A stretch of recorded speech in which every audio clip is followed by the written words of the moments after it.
দাঁড়িয়ে আছেন। এমন সময় নবীর সাহাবীরা ডাক দিয়ে বলতেছেন, ও হানজালা, এখনই তোমাদের যেতে হবে ইহুদের সাথে যুদ্ধ করতে। ইহুদের সাথে যুদ্ধ করতে যেতে হবে। হযরত হানজালা রাদিয়াল্লাহু তাআলা আনহু কেবলই মাত্র নতুন বিবাহ করেছেন। পানের স্ত্রীকে বলতেছে, ও স্ত্রী, এখনই আমার লোহার তরবারটা দাও। এখনই নবী ডেকেছে। সঙ্গে সঙ্গে নবীর সাথে যুদ্ধের জন্য জিহাদ করতে চলে গেছে।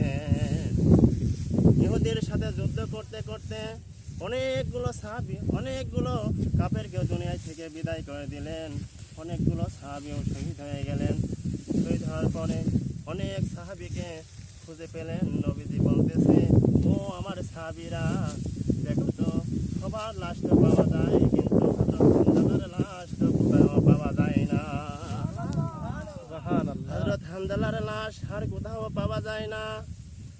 সারা তন্ন তন্ন করে খুঁজে দেখে কোথাও নাই। আল্লাহ রাব্বুল আলামিন ফেরেশতার মাঝে পাঠায় বলতেছে, আমার দোস্ত থেকে বলো যে হানজালার লাশ তো দুনিয়ার বুকে নাই। হানজালার লাশ আল্লাহ রাব্বুল আলামিন ফেরেশতার মাধ্যম দিয়ে উঠায় এনে বলতেছে, ফেরেশতারা, তুমি আমার দোস্তকে যা বলো, হানজালার লাশ তো দুনিয়ার বুকে আর পাওয়া যাবে না।